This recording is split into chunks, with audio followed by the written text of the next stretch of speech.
True believers and newcomers alike, this is Sports Tour on Enterprise Television. I bid you welcome to the program that serves you a sweet dish of the hot topics in sports. I'm Joshike Okoli, we are live, and here is what we'll be looking at today.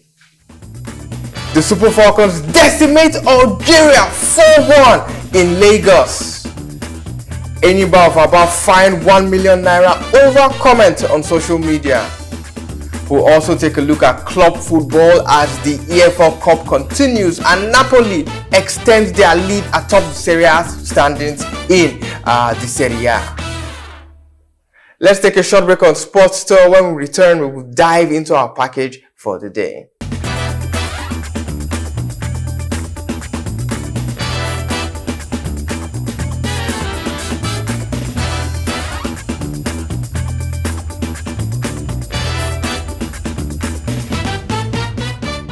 Welcome back to Sports on Enterprise Television, and first off, let's tell that Super Falcons completed a dominant display against the Green Ladies of Algeria with a 4-1 win in the second leg of their international friendlies at the Mobolaji Johnson Arena, Lagos.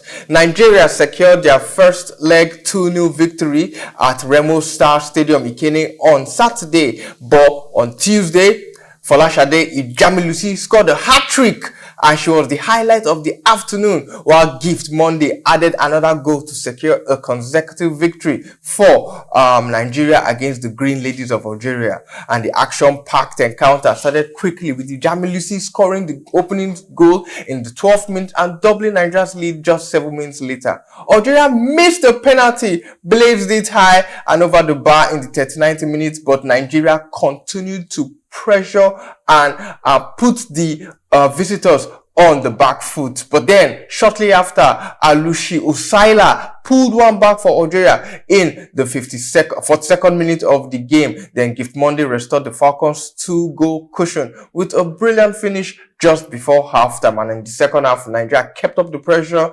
and definitely would have even scored even like 6-7 goals in that game. But Gift Ijamilusi rose to score the fourth goal of the encounter. Ijamilusi capped off her performance with her third goal in the 86 minutes, securing her hat-trick and sealing the Super Falcons' commanding 4-1 win. And joining us virtually to help us dissect this situation, I have Pius Ahamba, sports presenter, producer, podcaster, and content creator who does his thing at Topmost Sports. Pius, welcome to the program. Well, thank you so much, Josh, and it's a pleasure being on Sports Tour once again. And of course, yes, maybe this is home. Of course, this definitely is home.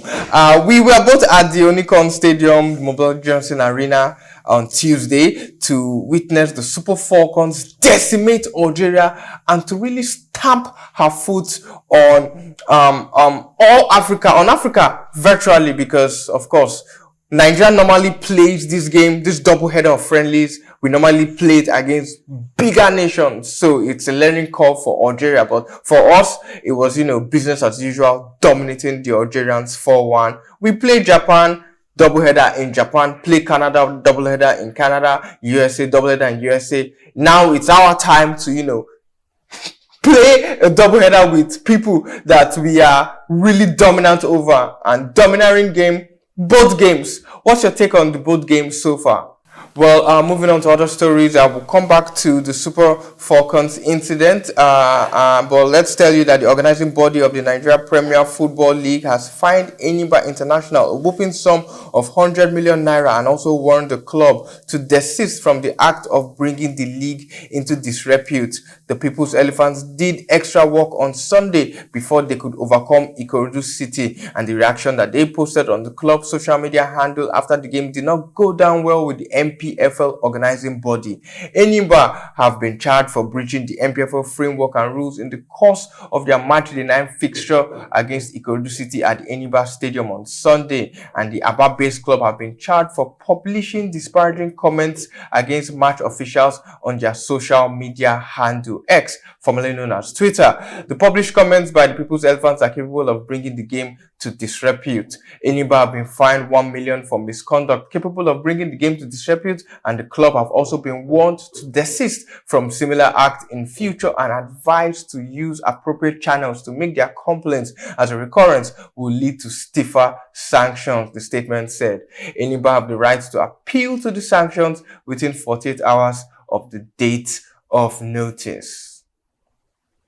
In club football, Tottenham Hotspur captain Son Heung-min will miss Wednesday's League Cup home game against Manchester City alongside injured Wilson Odobert. Son, who felt sore in his hamstring after scoring in a 4-1 win over West Ham United this month, was left out of last week's Europa League clash with AZ Alkmaar and then missed a 1-0 Premier League loss at Crystal Palace on Sunday. Odobert, who was out of action for more than a month due to a hamstring injury, returned as a substitute in the 1-0 win over Alkmaar, but the winger has suffered a serious setback in the same area. Manchester City have no new injury worries as captain Kevin De Bruyne is still set for his mid-November return to fitness, having been out for a couple of months. Pep Guardiola's City hope to defeat Spurs and maintain their quest for perhaps an unprecedented quintuple in the Premier League, as they have also won the Community Shield. So if they win the remaining 4 trophies on offer, then it will be a quintuple. Other EFL Cup games for Wednesday, we have Brighton and Hove Albion taking on Liverpool, Aston Villa will take on Crystal Palace, Manchester United will take on Leicester City, Newcastle United will take on Chelsea, Preston will take on Arsenal, Tottenham Hotspur will take on Man City, and on Tuesday, Southampton and Brentford qualified in to the League Cup quarterfinals with narrow wins. Pius, welcome back to the show. Let's start up with what happened in Onikon. The Super Falcons 4-1 decimated the Algerians. Talk to us about that game. Yeah. I mean, a comprehensive win. Like you rightly mentioned, we were both there, and of course, we saw the way the Super Falcons played. I think personally, I was quite impressed with the way they played because this is something I always longed for. Good to see that it is also one of the home-based coaches that has been tinkering this team. And of course, for me, it wasn't about the scoreline. It was about the style of play. I wanted to see something different from what we used to know. And of course, I saw something different. I have always been an apostle of preaching the gospel of Justice Madugu, because I think he's a very good coach. I recall when Randy Wardrum was not available for a certain period of time, when he was having his contractual issues, Madugu stepped in and we saw what he did. In fact, on the road to the last Olympics, Madugu took charge of some of the games and we saw how the ladies played convincingly. At some point, I was beginning to compare the games we played under Madugu and, of course, the games we played under Wardrum. And I felt like the girls were able to express themselves. In fact, the girls scored more goals playing under Madugu than they scored under Wardrum. That's to tell you that there's a difference between this coach. Why one is expressive, he wants to score goals, he wants the players to enjoy themselves. The other manager is conservative. He just wants to score one goal, lock up shop, and that's exactly what worked for us at the last AFCON. Unfortunately, it couldn't work for us at the last Olympics. So this I mean, different. I'm just trying to point out the difference between these two managers. Yeah. But is the fact that Madugu is a good coach. I mean, the highlight of that of these two friendly games against Algeria has to be the home-based players. He had a lot of home-based players in this particular squad, and then we saw what the ladies from Breakfast Angels, Edo Queens, and the likes. They were all in this particular squad, and they showed themselves. I'm particularly happy for Jamie Lucy, who took a chance, and of course, yes, I was able to score a hat-trick yesterday. I saw the game, and again, I must say, kudos to Madugu. I really hope he gets this job on a permanent basis, so he can focus more on the job, because at this point in time, if you are interim, I hope he's given that assurance he needs to excel on this job. And of course, I must also give kudos to the guys. Of course, I'll call them his assistants. We are with him on the bench. I saw a couple of our ex-Falcons players who were also on the bench with Madugu. And I also saw some of our ex-Falcons players who also came out to watch the game. Okwanozie was also in the stadium to watch the game. So it was an interesting experience. And I must also give credit to the NFL for bringing this. I mean, whether I like it or not, it's a grade A friendly. It's a grade A friendly. Okay. I had to bring these ladies from Algeria to come play in Nigeria. And of course, yes, two states, two venues. It was quite a lovely experience. Lovely experience for Super Falcons. But talking about grade A friendlies, shouldn't we be angling to face the likes of United States, Spain, South Africa lost to England 3-1 on Tuesday as well. So shouldn't we be angling to face the big powerhouses? Because I know that it's not, we've faced them a couple of times, and we've won, drawn, lost most of them. But then we've seen how, like you mentioned, Randy Waldrum, his defensive tactics seem to have worked at the World Cup. We beat Canada, we beat Australia, drew Canada, drew England. We didn't even lose in the entire competition. Yeah. We are eliminated via penalties. So shouldn't we still test Maragu's attacking prowess? Because all his games so far have been against African teams. Shouldn't we test it against strong international opposition? Japan, Spain, Brazil. Test it. France, Wendy Renard and co. Norway. We need to test it against these international teams, because in as much as we are the queens of African football, I mean, you could argue that we lost due to some shady booking and then some silly mistakes from Ayinde and Ajibade, 2 red cards against Morocco in WAFCON 2022. So 9 against 11, we dragged that game to penalty shootout, and then we lost via penalty shootout. So shouldn't Malagu test his skill, test his tactical know-how against the big teams, not just the African teams, because he seems to have that. In fact, without Madagu, we've always been successful on the continent when it comes to women's football. So shouldn't we test our might against the big teams?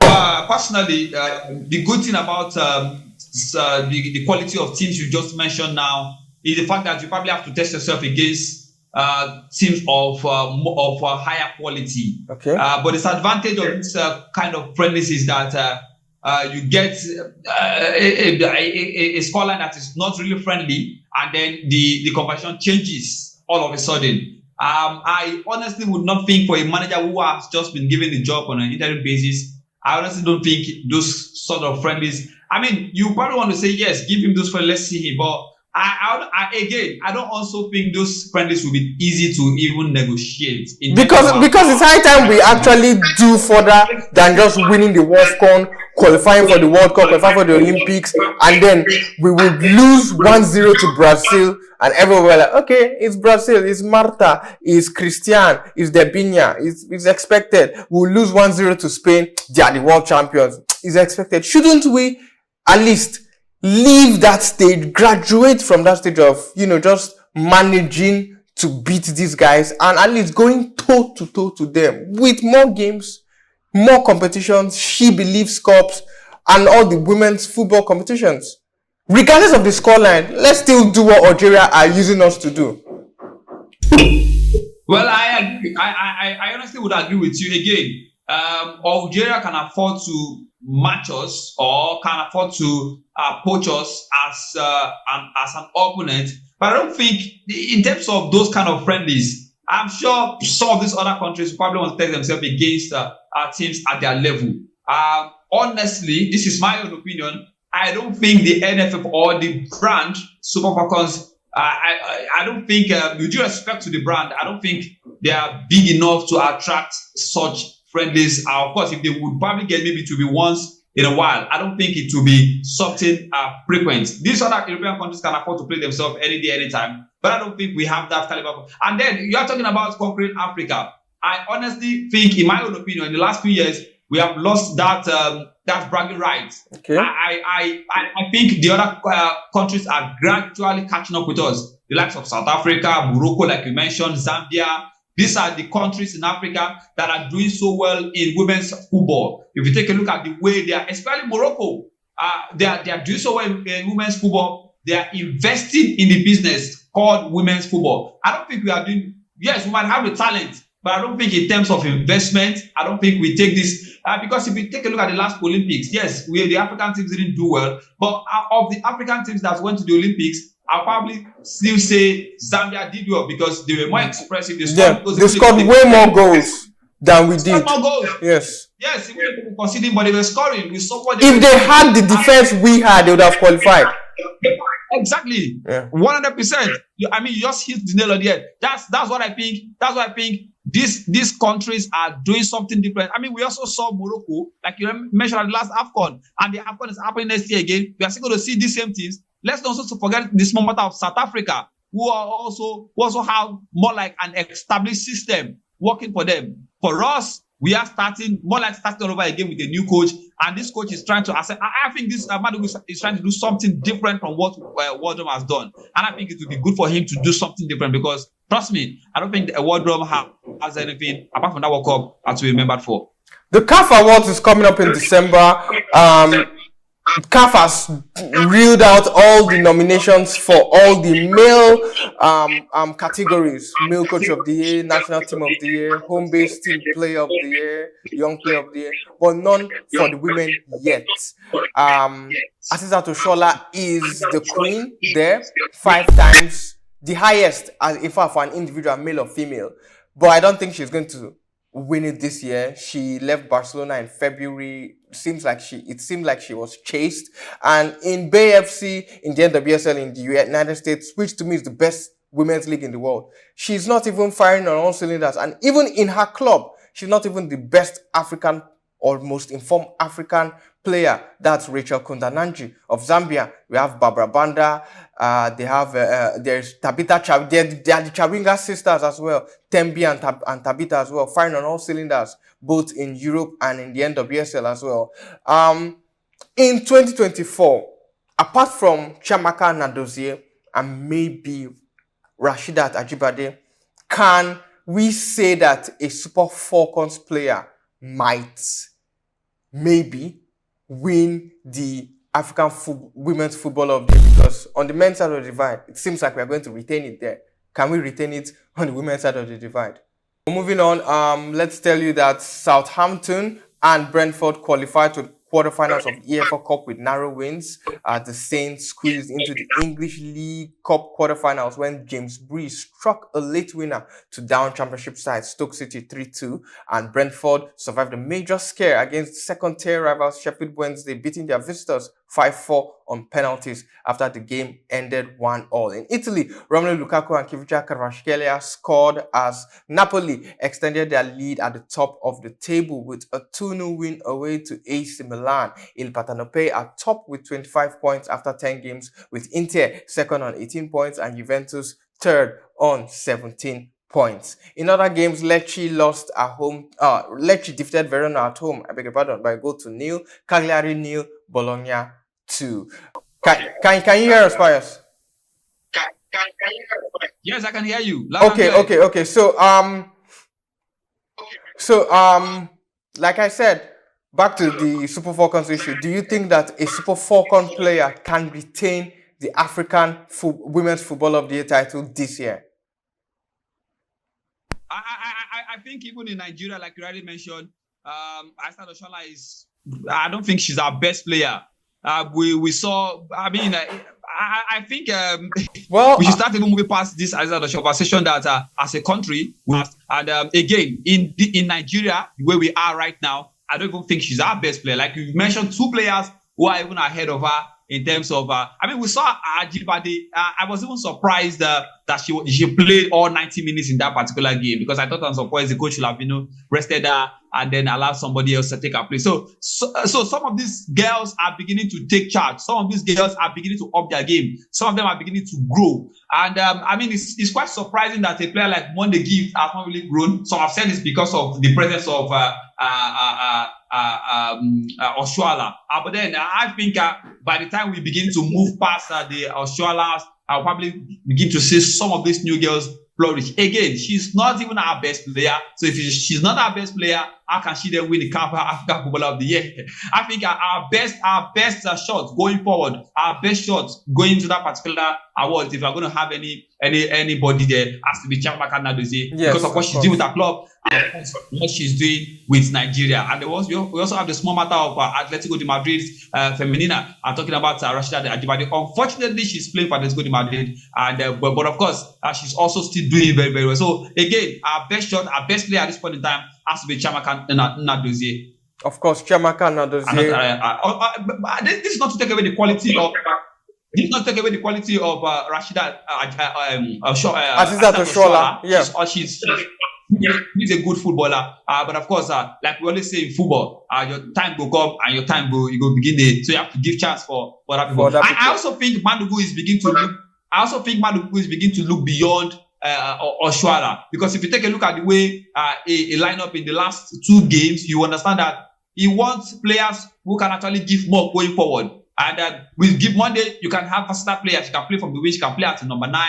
You also have the small matter of what's the other lady's name? Yezuo is still in that spot. So we have ladies who can, there are lots of players. Onumonu, even though she's one day on Echegini, the Payne sisters as well. Who came in the second 45 minutes, home-based player. She plays for Robo Queens. Yeah. She actually came in, and then we also have one striker also who is playing for Asisat Oshoala's academy. Yeah. He also played that particular game. So we have these strikers who are springing up everywhere, and I don't think striking. We score 4 goals here. Of course, we don't have a problem striking on the continent, not internationally. Anyway. Thank you very much, Pius, for your time. Thank you for once again gracing us with your presence and spicing up our sports on Enterprise Television. No problem. Anytime. Well, that's how much we can take on sports stuff for today. Endeavor to subscribe to our YouTube channel. We are Enterprise TV 7 on YouTube. Click the notification bell to get alerts on our new YouTube videos. Follow us on our social media platforms. We are Enterprise TV 7 on Facebook, Instagram, X, and TikTok. Like, share, and engage with our content. And also visit our website, www.enterprisetvnews.com, where we give you all the hot stories on the go, the live updates, the exclusives, and the news you can use. Moreover, if you want to partner with us on Enterprise Television and you want to place your product on our platform, and for all sponsorship and advertising inquiries, kindly send a mail to enterprisetv7@gmail.com or send a DM to our aforementioned social media handles at Enterprise TV 7. And before we go, let's leave you with this quote from the late great American golfer Arnold the King Palmer, who is widely regarded as one of the greatest and most charismatic players in the sports history. He said, and I quote, "Always make a total effort, even when the odds are against you." End quote. I'm Joshike Okoli, and I want to thank you for the privilege of your time. Until we meet again, it's goodbye and hasta luego.